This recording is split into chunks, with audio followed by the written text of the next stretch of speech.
Good evening, ladies and gentlemen. A very warm welcome to ICICI Lombard General Insurance Company Limited's Q4 FY2024 and FY24 earnings conference call.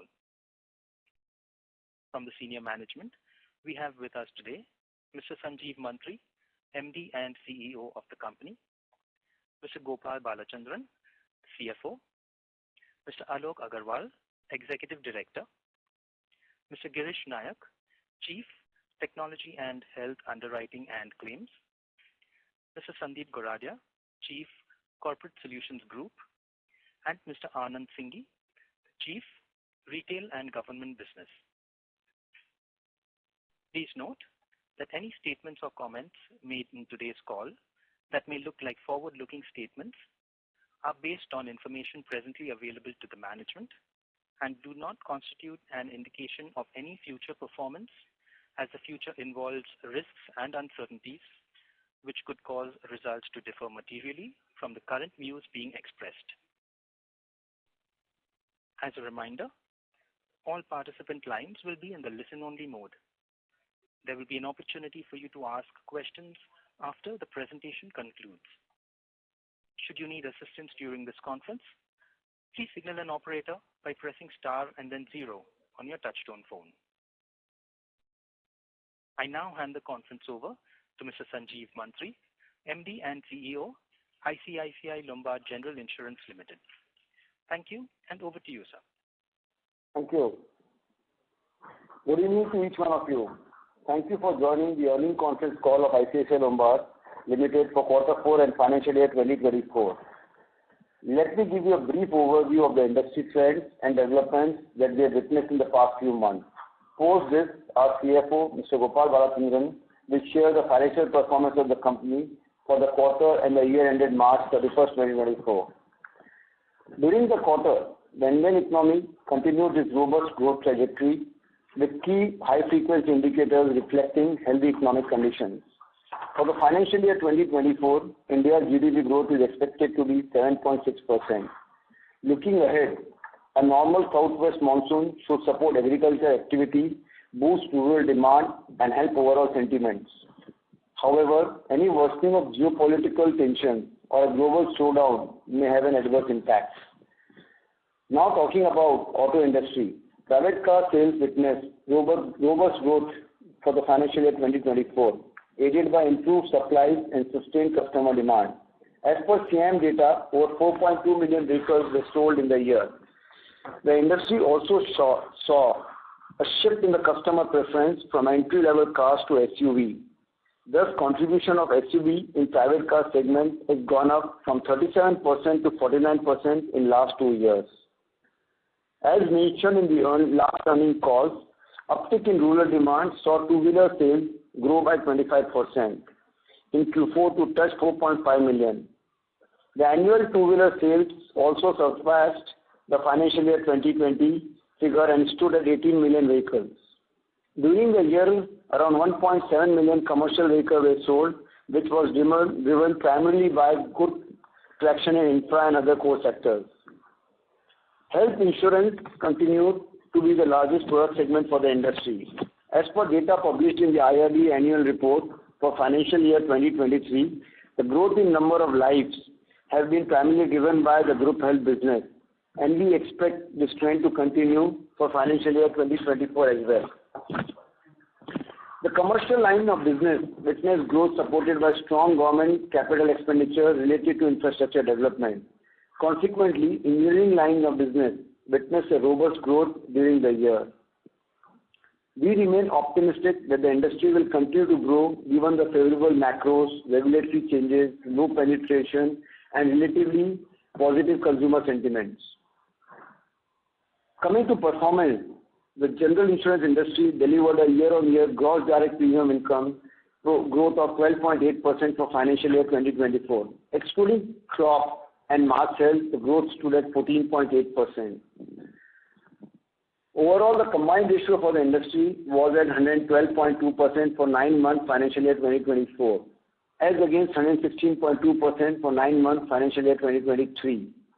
For motor, the combined ratio was at 118.2% for 9 months financial year 2024, as against 121.9% for 9-month financial year 2023. In our last earnings call, we had mentioned improvement in the industry combined ratio for motor for H1 financial year 2024 by 400 basis points to 119.4% from 123.5% for H1 financial year 2023. There has been a further improvement of 300 basis points for quarter 3 only in the combined ratio for motor at 115.9% as against 118.9% during the same period last year.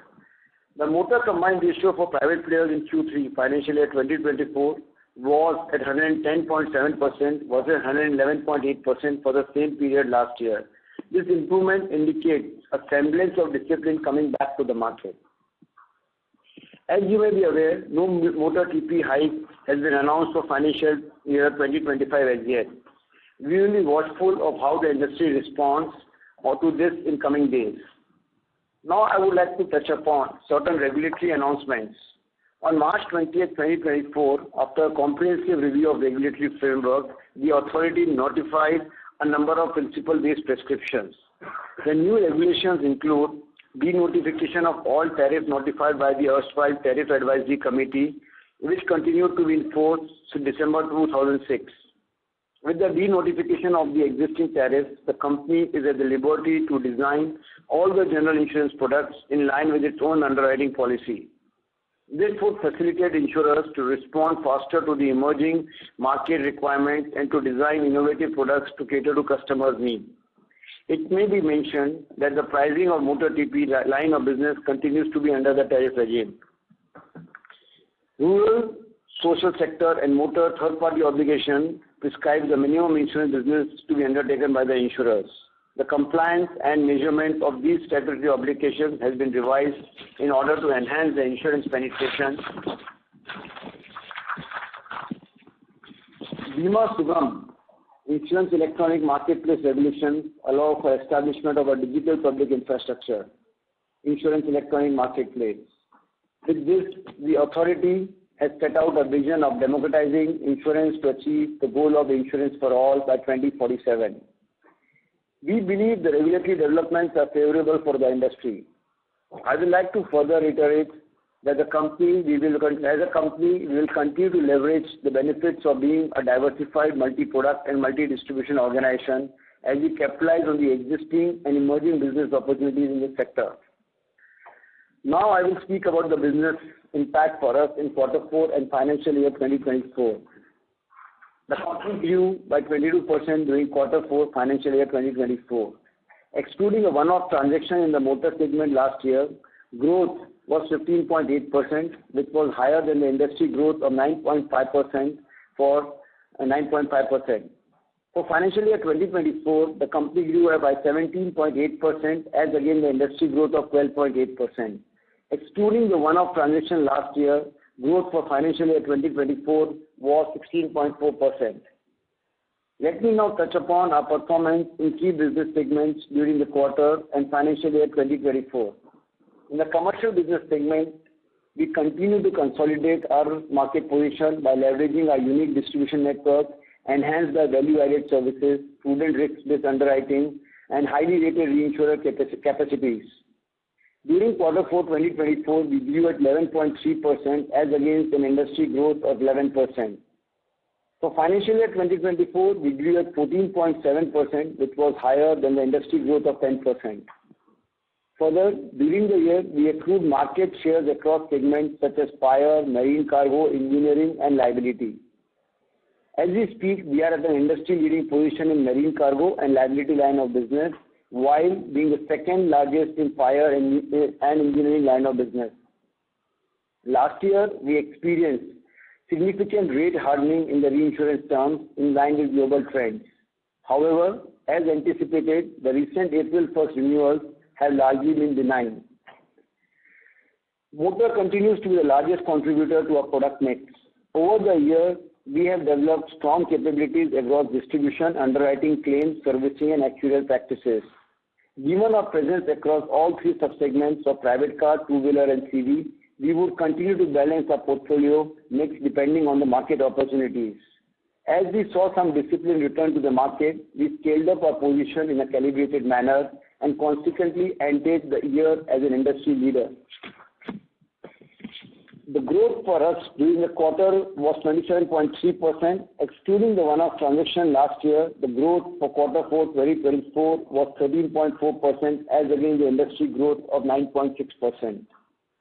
For financial year 2024, we grew at 12.3%. Excluding the one-off transaction last year, the annual growth was 8.9% against the industry growth of 12.9%.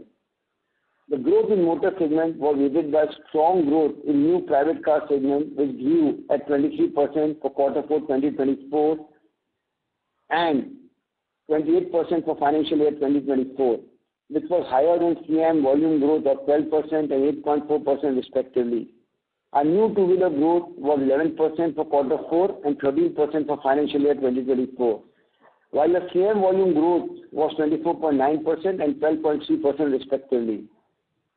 As real demand picks up, we expect to see the trend continue for two-wheelers. In the new CV segment, we grew by 2.1% in quarter 4 2024 and 1.9% in financial year 2024, while the CM volume growth was 0.1% and 14.4% respectively. For financial year 2024, our mix of private car, two-wheeler and commercial vehicles stands at 51.4%, 26.8% and 21.9% respectively. We also continue to build efficiency in motor claims. In quarter 4 2024, we were able to service 70% of our agency and direct claims through preferred partner network, up from 54% in quarter 4 2023. For the next year, we expect mid-single-digit growth in private car sales, while the two-wheeler segment is expected to deliver 8 to 10% growth. CV sales are expected to grow in double digits in line with the previous year on account of demand from infra sector. The health segment continued to be the fastest growing segment for the industry. We grew faster than the industry both in quarter 4 and financial year 2024, registering a growth of 29% for the quarter and full year. The group health employer-employee segment, we grew at 31.7% in quarter 4 2024 and 30.3% in financial year 2024. The change in the underlying industry pricing sentiments resulted in customers moving towards insurers with superior servicing capabilities. Our retail health business grew by 21.8% in quarter 4 2024 against the industry growth of 19.9%. For financial year 2024, our retail business grew at 20% as against the industry growth at 19.1%. We would continue to invest in this segment in terms of human capital, technology and knowledge capital to further improve our market share. Our current retail agency manager count stands at 1,600. We will continue to strengthen our growth lever as we expect to achieve far more in this segment. Our bank insurance and key relationship grew at 16.7% for the quarter and 20.2% for the financial year 2024. Within this, ICICI Group distribution grew by 39.4% for quarter 4 financial year 2024 and 22.5% for financial year 2024.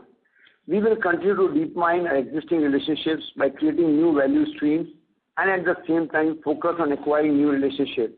During the year, we added over 80 banker partnerships. In our last call, we spoke about a vision of one aisle, one team.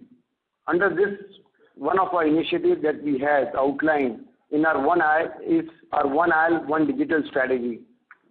Through this, we aim to consolidate our customer-facing digital assets of IL Take Care, website and alliances along with our distribution-facing front end. This will allow us to exploit the synergies across all our platforms, which will result in benefits to the company. Our one-stop solution for all insurance and wellness needs, the IL Take Care app, has surpassed 9.3 million user downloads till date. We continue our growth momentum with 0.8 million user downloads for the quarter. In the same period, we sourced premium over 1.13 billion and a premium of 3.68 billion for financial year 2024, registering a 3x increase on a YOY basis. Our overall customer-facing digital business grew at 29.5% in quarter 4 and 39% in financial year 2024 and constitutes 6.8% and 6% respectively of our overall business. Last week, we announced a strategic tie-up with Policy Bazaar. Our tie-up is aimed at leveraging the strength of the two institutions to create a superior customer value proposition. After transitioning to cloud, we have continued to make significant investments on modernization of our technology platform.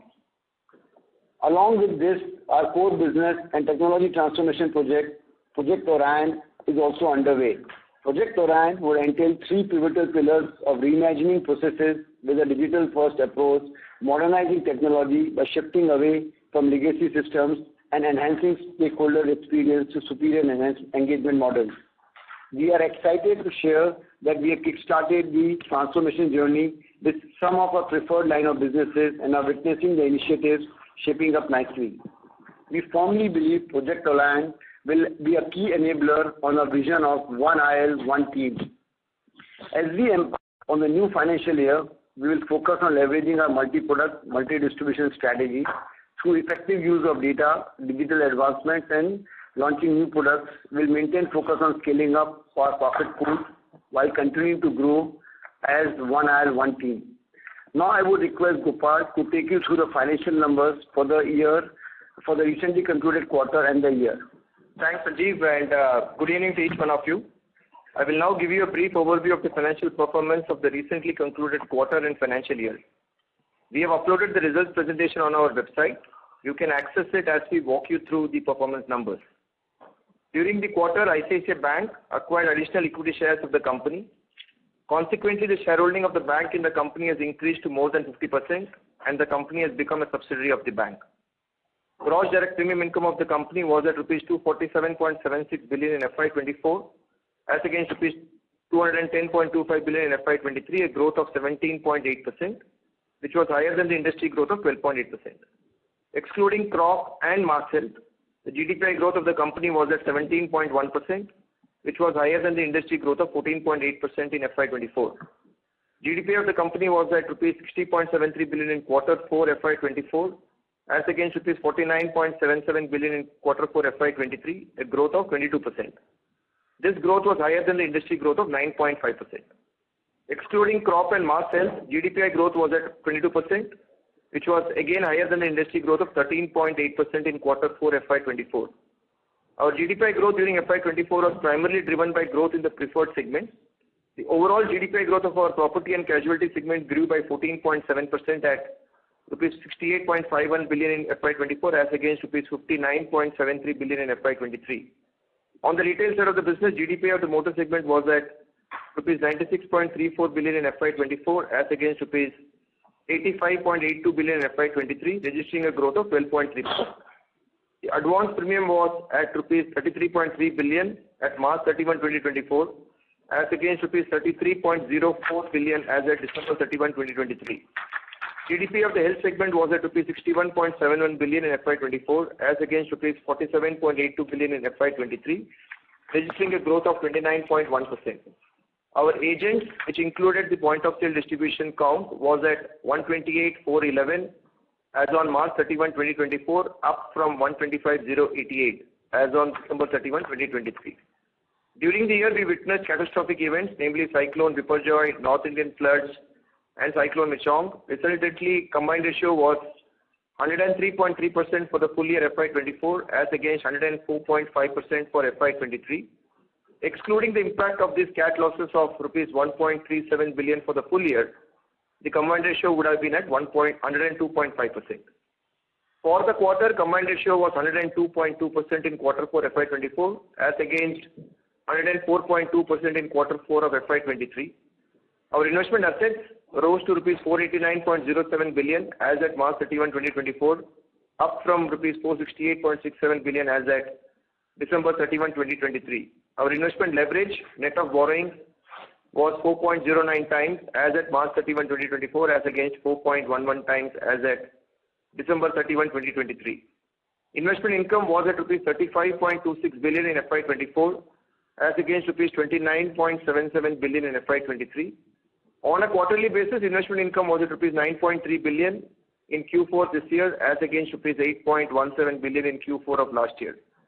Our capital gains, net of impairment on investment assets, stood at rupees 5.51 billion in FY24 as compared to rupees 4.53 billion in FY23. Capital gains net of impairment and investment assets stood at rupees 1.56 billion in Q4 FY24 as compared to rupees 1.59 billion in Q4 FY23. Our profit before tax grew by 21% at rupees 25.55 billion in FY24 as against rupees 21.13 billion in FY23. Whereas profit before tax grew by 21.9% at rupees 6.98 billion in Q4 FY24 as against 5.73 billion in Q4 FY23. Consequently, profit after tax grew by 11% at rupees 19.19 billion in FY24 as against rupees 17.29 billion in FY23. Excluding the impact of reversal of tax provision in Q2 FY23, profit after tax grew by 19.8% in FY24. Profit after tax grew by 18.9% at rupees 5.2 billion in Q4 FY24 from rupees 4.37 billion in Q4 FY23. The Board of Directors has proposed a final dividend of rupees 6 per share for FY24. This payment is, however, subject to approval of shareholders in the ensuing annual general meeting of the company. The overall dividend for FY24, including the proposed final dividend, is rupees 11 per share. Last year, the overall dividend was rupees 10 per share. Return on average equity was 17.2% in FY24 as against 17.7% in FY23. Return on average equity for the Q4 FY24 was 17.8% as against 17.2% in Q4 FY23. Solvency ratio was at 2.62 times at March 31, 2024 as against 2.57 times as at December 31, 2023. Continued to be higher than the minimum regulatory requirement of 1.5 times. As I conclude, I would like to reiterate that we continue to stay focused on driving profitable growth, sustainable value creation, and safeguarding interest of policyholders at all times. We would like to thank you all for attending this earnings call and will be happy to take any questions at this point. Thank you. Thank you very much. We will now begin the question and answer session. Anyone who wishes to ask a question may press star and 1 on their touchtone telephone. If you wish to withdraw yourself from the question queue, you may press star and 2. Participants are requested to please use handsets while asking a question. Ladies and gentlemen, we will now wait for a moment while the question queue assembles.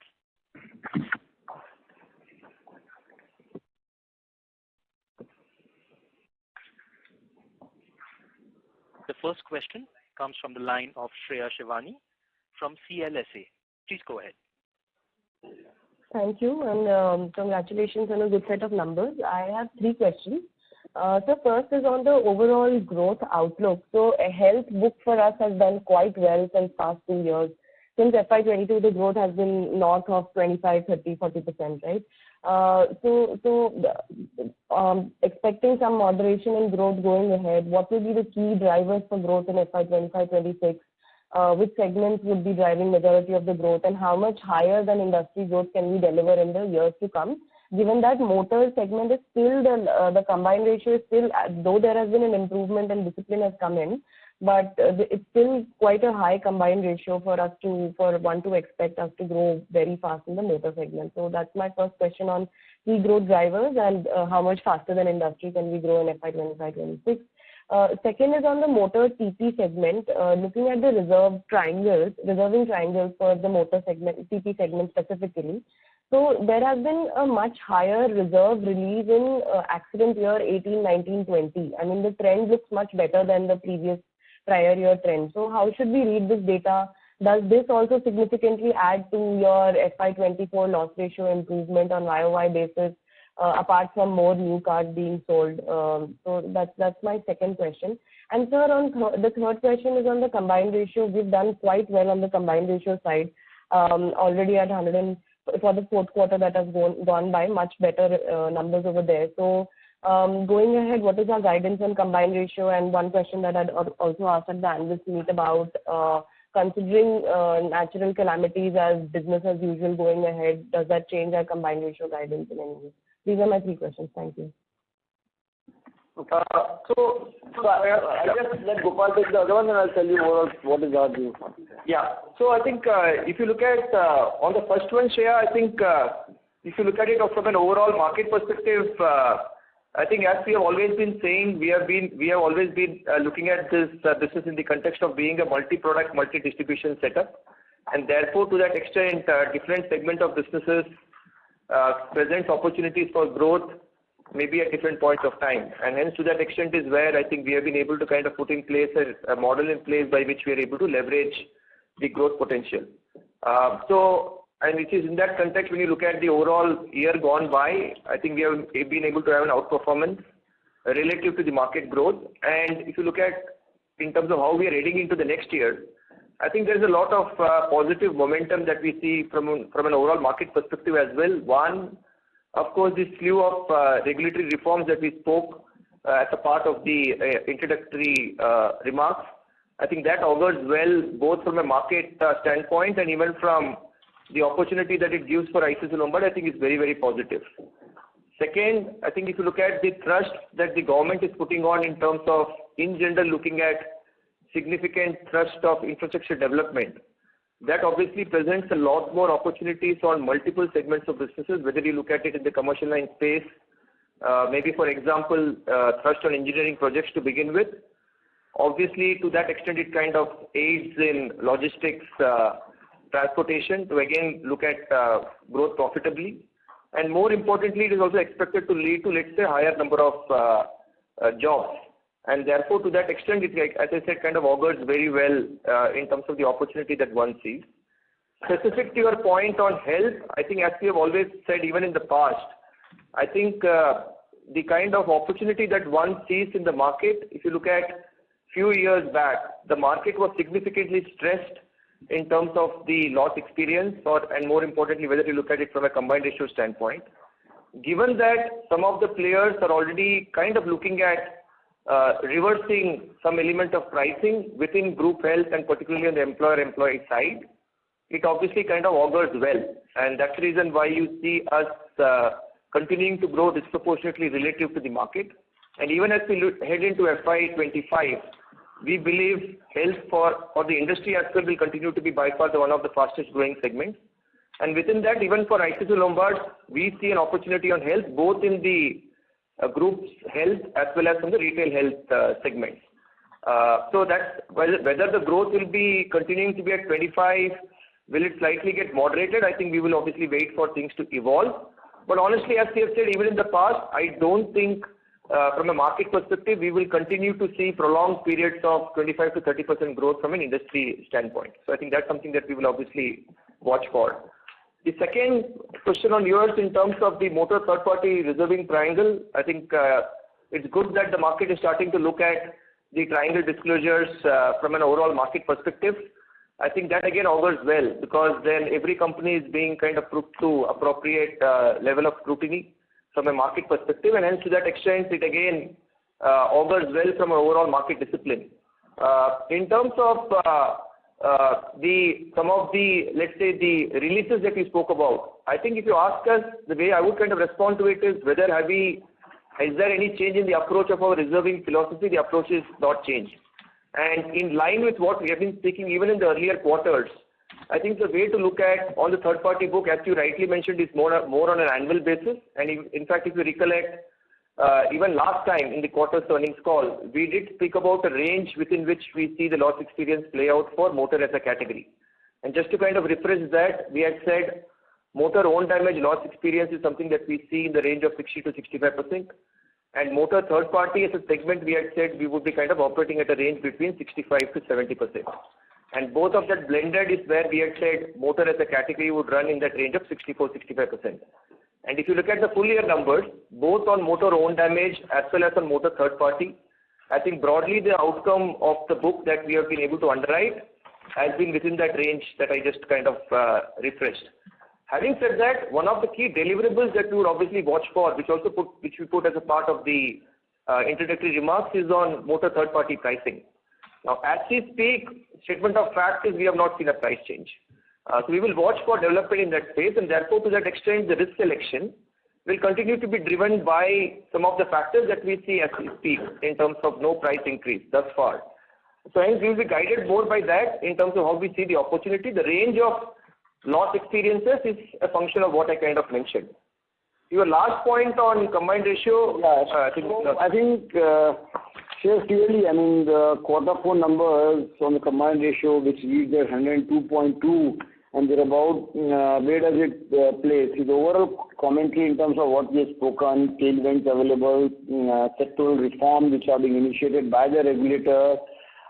We see a play, and we do see that we can have a overall 50 basis improvement further to what we had said we will achieve as a team by quarter four of next year. But again, we will keep revisiting and absolutely will keep communicating, but we do see green shoots, and that kind of an improvement can come in overall for us as an entity. So what you're saying, basically by FY25 we were targeting 102. That can be 50 bits lower at 101.5 unless there is some other. And what about the catastrophe events? Are we still watching it, or have we come to a conclusion on how we should be dealing with it? Yes. So clearly, I think Gopal also in the past has been mentioning that the frequency of catastrophic event on an annual basis has got increased. And do we factor that when we speak about it? Yes, there is a level of factoring, but like last year was an exceptional one, which was more than the factoring. That's why we keep stating in terms of what would have happened if those cat events would not have been in terms of quantum to that extent. See, we are in the business of writing risks. At a fundamental level, do we watch, do we factor? All of that is part of the process, but the extent of the event is something which we all await. We will keep you updated on that part, but there's some element which obviously is baked in when we see that we are overall expecting an improvement of 50 basis points. Okay, sure. So thank you. This is useful. Thank you. Thank you. Ladies and gentlemen, we request you to please restrict your questions to 2 questions per participant. We have the next question from the line of Sanket Godha from Avendus Spark. Please go ahead. Thank you for the opportunity. I have 2 key questions. One question is with respect to the regulation. My understanding of that new obligation norms on motor TP seems to be more stringent than it was in the previous regime. So just wanted to understand whether we would be confident to fulfill the obligation of motor TP in the new norms. Is the point we wanted to just wanted to understand and how we will achieve it. That's one question. And second strategic question which I want to understand is that you have highlighted about 1L. But if you want to quantify the number due to 1L, what are the synergies you are expecting to see either in the form of GWP growth because you are now aligning agents across the business segment or distribution across the segments, so you expect the synergies, and if quantify the number in terms of GWP, additional GWP, or maybe an additional improvement in the expense ratio because of these synergies. And lastly, on data keeping, if you can share retail and group health loss ratio, and Gopal, to last point, sorry, that if the no TP price hike doesn't come, are you still confident that 65 to 70 motor TP loss ratio is achievable or not? Okay, so I'll take the first 2, and then the other one, the data that you're seeking in the last question, Gopal will come in and give it to you. In terms of the new TP regulations that have come in, the insurance, the authority has clearly said that they're looking for insurance for all by 2047, and for that some initiation has to be done. The contours of how this will emerge for all of us has still to emerge. It's kind of work in progress. But that being said, see, we are multi-line, multi-product, well-distributed franchise with so much of retail. I mean, the amount of two-wheeler we do as an entity is humongous. So we are present. We would definitely back ourselves to achieve the objectives that are set by the regulator, but we would be speculating beyond the point as to where we will be placed until we have complete clarity in terms of what's expected from us. So that's point number 1. Under one team that we have been talking about and really emphasizing, quantification fundamentally comes with the quarter results that you will see us announcing, and we would refrain from attaching, finite value, because the overall performance is subject to scrutiny, which we keep announcing to all of you, and Are we excited in terms of seeing both top line and cost getting, controlled in a relatively better manner? The answer is yes, definitely, and we do believe coming quarters will accrue, but we would not be, culling it out and calling that this has happened because of this. Overall, the efficiency of the company will be, will be reflected in how we perform as an entity, and there are multiple other aspects that come. We may have some genuine savings. We may choose to reinvest also that. So we would not like to, dwell on those aspects. But Sanjeev, you gave a 50 basis point better guidance than what it was last year. So is it because of this 1L what you are trying to? Again, see, Sanket, what I would again, rush into, I get from where your excitement is coming from. This would be one of the contours. We have always maintained that the industry sentiments also has to move in the positive direction. We have always maintained the fact that we would be an output of where the overall industry growth is and how our own placement is. So, is this an element that comes in and binds us together as an organization? 110% answer is yes. But to quantify this from this output, this much has come because of one team will not be fair is all I'm saying. So there are multiple things that go in that.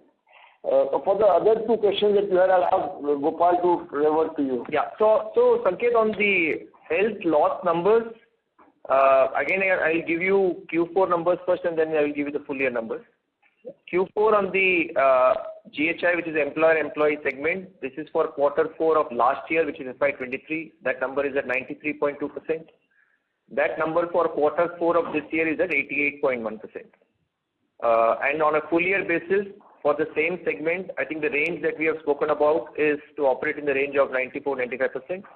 If you look at FY23, the overall loss ratio on the GHI side was 95.2%. And this year we are at about 93.7%. On retail health, again, just to kind of refresh, what we have talked about even in the past several quarters is we are comfortable operating in the loss ratio range, which is between 65 to 70%.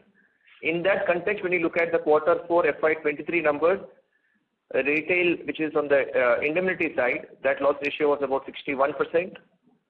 That number for quarter 4 of this year is at 64.6%. And on a full year basis, last year number was 64.1, and the current year number is at about 65.4. So that's in response to your second point on the health loss numbers. The last question of yours in terms of whether the range that I spoke about of 65 to 70% in the context of motor third party. So again, I think that's the range that we have kind of largely operated at. I think the only factor that I would say is in line with, again, what we have been speaking even in the past few quarters, as in to say that what we are seeing on ground is also maybe an increased preference of the courts to start giving compensation in favor of the victims of the insured. And therefore, so that's a trend that we will obviously observe. The other factor which would again, which we have again spoken of, which should be directionally positive, is also this whole 6 months law of limitation in terms of how that gets played out. Last year, of course, we did see some developments, and finally, as we have been saying, the matter is presently at the Supreme Court. Once the verdict comes out, I think we will again have to see in terms of how that gets played out on ground. So hence, there are again balancing forces in terms of ones that could possibly see or reflect an increase in the loss experience. That's really then it's up to us in terms of what kind of risk selection do we do.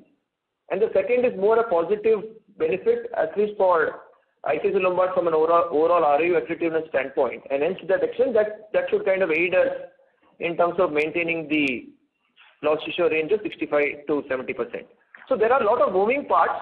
Now, at this point of time, I think we would want to kind of stick with the 65 to 70% range. And of course, we will see some of these factors in terms of how that gets played out through the year. Perfect, Gopal. Thanks for your response. Thank you. Thanks, Sanket. Thank you. Thank you. The next question is from the line of Nidhesh from Investec. Please go ahead. Thanks for the opportunity. First question is on IFRS. So any update, what are the timelines for the implementation of IFRS, and what will be the impact on our P&L and balance sheet of IFRS? So Nidhesh, I think again in line with what I had mentioned even in the last earnings call, I think we had said that we are pretty much progressing well in terms of doing the impact assessment, making sure that we get ourselves ready for the implementation which is effective from FY2025-26 financial year. And even last quarter we did say that we will come back in maybe a couple of quarters time frame. So honestly, internally while we are doing all of those and also watching for the developments in terms of all the necessary guidelines and standards getting issued in the context of the IFRS transition. So therefore, at this point of time, too early to call out, but as I always maintained, I think we have clearly spoken about 3 or 4 key areas or aspects, which is where we would likely to see the impact of transition play out in the context of IFRS. So that doesn't change, whether it is in terms of acquisition cost, whether it is in terms of discounting of reserves, whether it is in terms of mark to market on the investment book, and maybe for few set of companies which have kind of issued, let's say, stock units or stock options. So there will be an element of cost through the earnings. So those are 3 or 4 key areas where one would see an impact of the transition play out. Specifically to call out, I think we will come back and obviously keep all of you updated in terms of where we are on the IFRS transition. Sure. And secondly, in terms of solvency ratio, we are operating at a significantly higher number versus the regulatory threshold. And our ROEs have also now improved to 17 to 18%. So do you think of better utilization of capital going forward? No, of course, that's obviously something that we kind of, is something that we always look for. I think one of the factors that you see which also led to, let's say, improvement in solvency and of course improvement in earnings over the last few years has been our approach to, as what Sanjeev has also been talking about, is to sustain profitable growth as a theme. And hence, in, let's say, relative to the market, I think we have been slightly going slow on some of the segments, and therefore to that extent we have not been able to completely utilize the solvency capital. What we are seeing is what we kind of put out as a part of the introductory remark, which is to say that on ground we are seeing semblance coming back in some of the segments where we have been a bit cautious, and therefore to that extent, as we see, let's say, incremental growth play out, in line with our approach to continue to grow as well as kind of remain profitable. Obviously, there will be consumption of capital that one would see in terms of the way forward. And secondly, I think the approach or the philosophy that ICICI Lombard has always worked with is to be slightly more prudent in terms of the level of solvency that we want to maintain, given the fact that the Indian market still continues to operate on a Solvency 1 regime. While again, thanks to the regulator, they have been significantly working on getting the market again transition to a risk-based capital regime. Obviously, we will get to know more in terms of the firm date of implementation in terms of the transition. So hence, that's something again that we will see in terms of how does that result into insofar as the consumption of capital is concerned. So while we do see growth opportunities, and hence to that extent, we believe we will continue to use the capital judiciously. So, and just lastly on the provision for diminution in value of investment of around 68 crores, what is the reason for that? And when we disclose the capital gain number, that is excluding this? Rejoin the queue for follow-up questions. Okay, sure. Thank you. The next question is from the line of Prayesh Jain from Motilal Oswal. Please go ahead. Yeah, hi, good evening. So firstly, just a clarification, when you say 101.5 as a guidance, that is for the exit rate of Q4 of next year, or it's for the full year? Secondly, if I, just going back to one of the previous questions on the motor TP business, on your, the obligation, if the share of CV goes up, do you still believe that 65 to 70% guidance can be maintained? And within that, Gopal, time and again, we've seen Q4 loss ratios increase sequentially for motor TP. Is it just because of the adverse judgments that come in Q4, or what is it that really gives that kind of a loss ratio uptrend in every fourth quarter? Yeah, I think those would be my two questions. Yeah, maybe I'll take the TP loss ratio part first. I think whenever there is, let's say, possible reduction in the TP loss ratios, the questions get asked the other way around. And therefore, to that extent, I think I have always kind of maintained that this is a book which is much more long tail in terms of loss development, and therefore, to that extent, given the nature of the business, you will always see cyclicality/fluctuations in the loss experience of the book in terms of its outcome. So therefore, which is why I keep harping on looking at the numbers ideally over longer term, but definitely not between quarters. Look at it more on an annual basis. And as I keep saying, again, there are various factors that influences, let's say, the loss experience of the book. I think, so hence to that extent, you will get to see fluctuations in the CP loss ratios across quarters. On a full year basis is what I spoke about in terms of trying to maintain us operating at a segment, segment loss ratio in that range of 65 to 70%. Now coming back to your second part of the question in terms of link to motor third party is the obligation. Now obviously the obligation is something that is applicable to industry at large, and therefore as a company, we have to make sure that we kind of meet those obligations, and I'm sure we will have in place a plan by virtue of which we are able to meet the regulatory expectations. I think the thought process in terms of where the regulator is coming out with the need to bring about this change is again very, very positive, because the whole thought process is to try and make sure that the industry kind of comes under the ambit of insurance, and to that extent that's very, very positive. And if you're able to do as an industry, if you're able to work collectively and maybe bring the larger set of, let's say, uninsured vehicles within the ambit of insurance, that to my mind is a great positive. And hence to that extent, I think we would obviously work and make sure that we're able to meet those obligations on the third party side. To the first part on the combined ratio part, I think obviously yes. I think directionally the lens that we have talked about, Prayesh, is that we have been saying that directionally the trajectory for us is to bring down the combined over a period of time, and obviously this has to be looked at in the context of how we see the market environment operate at. Which is why I think even as a part of the introductory remark, we did point out to say that the market is clearly showing signs of, at least from the reported numbers on a 9-month basis, there is almost a 400 basis point improvement in combined from an overall market perspective. And within that, one of the key segments which has been a larger contributor of significant competitive intensity has been motor. Now that's again a segment which has, again, not just on a half-yearly basis, even if you look at the quarter 3 numbers for the market, that's again shown an improvement of almost about 300 basis points. So which is why I think we kind of put out to say that there seems to be some kind of a semblance coming back, and that's also getting reflected in terms of the growth numbers that many of these players were exhibiting in terms of competitive aggression. Clearly you can see many players are starting to kind of pull back. So that gives us possibly some kind of a confidence in terms of how do we look at achieving that the combined objective that we laid out. And hence to that extent, even in the past, I think what we have maintained is, if the market environment is favorable, there is no reason why we would not be able to accelerate the expectations of combined. And that is where we stand. And in all fairness, we hope to kind of achieve the thought process that we laid out from a combined perspective. It's for the full year, right? That's the clarification I was making.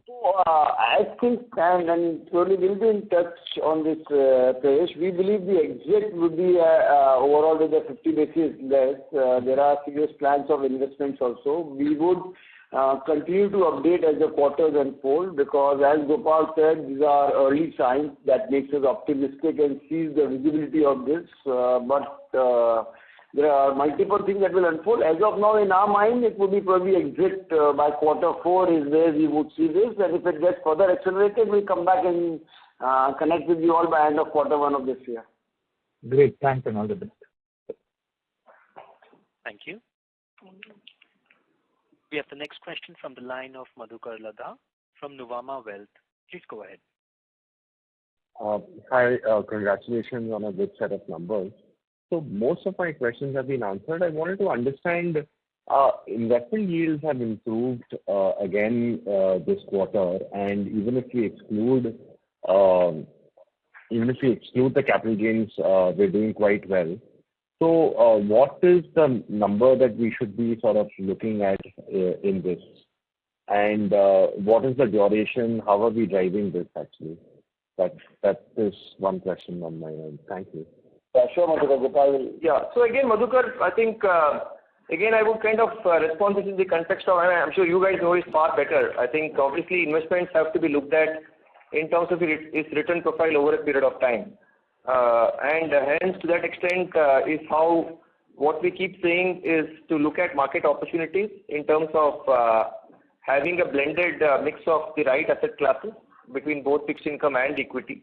And that's what we have been kind of looking at over the period of time in terms of realizing the opportunity. Now, specifically to answer your point on what led to, let's say, the increase in the interest yield or let's say the overall return on the portfolio, it is in line with the higher interest rate regime that we have seen. And obviously one leverages the opportunity, and even if you look at historical past, in terms of what kind of a mix of our overall returns have been in terms of interest accruals to let's say capital gains, that mix has broadly been on the interest accrual side in the range of 75 to 80%. And on the capital gain side, a number that could range between 15 to 25% around that kind of a threshold. So hence, to that extent is how we see the opportunity play out.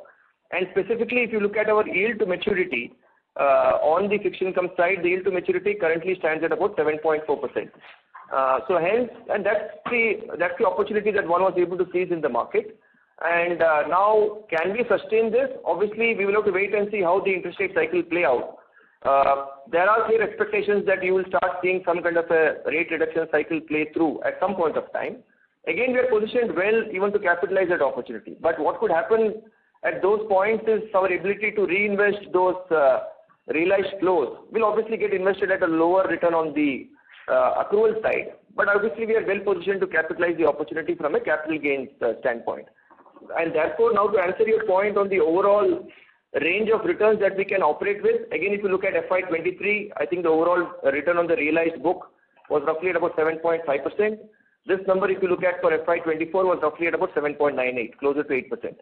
And the range, I mean, internally, the range that we kind of run with is to kind of give a return profile between 7 to 7.5%. But over our last, now that we are almost into the 23rd, 24th year of operations, I think the return profile has been definitely better than that particular range. So that's the range that we would be comfortable with, and hence that extent is where we would like to operate at. Thanks, Gopal. Very helpful. Thank you. Thanks, Madhukar. Thank you. Ladies and gentlemen, we will now take the last question for today from the line of Aditi Joshi from JP Morgan. Please go ahead. Yeah, sure. Thank you for taking my question. Just one follow-up question, which I wanted to understand from you on the investment intensity in the channel. So for the full year 2025, what is the outlook as been of the investments in the channel? In terms of the intensity, are you going to increase further, or just wait for the investments in the last couple of years to fructify, and then just some guidance on that will be helpful? So Aditi, again, if you look at, I think what we put out, even as a part of the introductory comment is, I think, just to kind of refresh again, I think we have always looked ourselves as a multi-distribution company, and therefore to that extent is how we see opportunity play out across different channels. If you ask us, would we stay entrenched with each of these channels, the answer is a clear yes. I think insofar as, let's say, as we see new motor vehicle sales gaining momentum, and therefore to that extent, obviously, we will kind of leverage on the access/partnerships that we have been able to create historically of working with OEM/more importantly, the dealership touch points. And that's the reason if you look at across years, the proportion of dealership access that we have had out of the total number of dealerships as a country, again, just to kind of refresh, that number used to be between 50 to 55% at the time when we did our listing. Currently, we have been able to reach that number closer to slightly upwards of 65% in terms of the total number of dealerships. So that will continue to be an important channel of distribution. Agency, which kind of encompasses between motor, health, SME, has always been an area of opportunity, and that's a segment which obviously we have been kind of expanding a lot more. And clearly we have seen benefits of the investments play out, whether you look at on SME, I think the growth rates over the last several years have been very positive. Even on, let's say, I would say agency motor, I think that's a segment where we have talked about trying to create a balanced mix between dealership, agency, and let's say our direct distribution. So hence to that extent, obviously we will continue to leverage on motor agency specifically. And in specific, since we're talking in the context of agency, retail health is always a positive opportunity that one sees. And that's the reason why we put out that number of the headcount that we have on our own health agency managers, which is currently at about 1,600. And we would want to continue to see expansion in that particular space. So you will obviously see a lot more expansion initiatives being undertaken in the context of retail health, and therefore to that extent that should logically translate into an improved market share in that particular segment. While even this year we would have loved to have done better, but honestly we have not been able to completely leverage the opportunity that one sees. But given the fact that we have been able to strengthen our leadership team as well, I think one would expect a lot more to happen in terms of expanding distribution, launching new products, and obviously strengthening the technology deliverables. So agency will continue to be a very, very important channel of sourcing. And Sanjeev in the last earnings calls did speak about one IL, one digital channel, and therefore that will again continue to be a very, very important channel of sourcing. And if you look at just from the current year standpoint, the overall contribution of the digital opportunity that spans across IL Take Care, website, alliance partners, etc., that contribution has been almost in the range of about 6 to 7% of the overall revenues. And that's again kind of compounding well in excess of almost about 20% year on year. So all in all, I think it is going to be a combination of all channels. I think there is going to be thrust of investments in each of them. If you ask me which channel will by far gain the maximum traction, obviously retail health is an area where we would want to kind of significantly leverage faster. And then of course we have the digital opportunity that one sees, and then we will continue to leverage on the other channels. And more importantly, I did miss one of them, which is the bank partnerships. I think again that will be a very, very important area of sourcing. And within that, ICICI Group will be a very, very important contribution for us. And hence, we would obviously want to leverage on each of these channels of distribution. Sure. Thank you very much. Can I just squeeze in one more? Can you please share your outlook of the health pricing both in the retail and the group? That would be helpful. Thank you. Outlook on health? Pricing. Pricing? The health insurance pricing, yeah, in both the retail segment as well as in the group. I think it's a function of loss ratio, and as you said, we will continue to be a prudent underwriter in both the segments. Most of the industry, including us, have taken a hike on the retail health side last year. So we would believe as things stand, we would like to operate in this range. And while we will obviously keep revisiting in terms of frequency as well as the loss ratio that comes along with it, but that's what our view on retail health is. The group health is far more dynamic and driven by multiple, factors in the market. Is it holding up overall? Yes, there has been some bit of a discipline that continues to exist, and if that's what stays, then we would obviously stay relevant. If it does not work out for us, we would not hesitate to move away and let go of that business if it's not making sense. That clarity we have. And we always, Nitin, I again reiterate that profit pools keep moving, and accordingly we have to be agile as an organization. We will take those calls because we want to the best of our effort, want to ensure that we deliver what the market is expecting with us, with a multi-line, multi-product company like us. Thank you very much. Thanks, Aditi. Thank you. Thank you. I would now like to hand the conference over to Mr. Sanjeev Mantri for closing comments. Over to you, sir. No, thank you so much for joining in. It's an auspicious day of Ram Navi, and probably some of you are holidays. It's always a pleasure interacting with all of you. The opportunity as it stays, the momentum that we have developed, we are excited about the opportunity ahead. Look forward to interacting with you in time to come, and all the best. Take care. Thank you so much. Thank you. On behalf of ICICI Lombard General Insurance Company Limited, that concludes this conference. Thank you all for joining us. You may now disconnect your lines.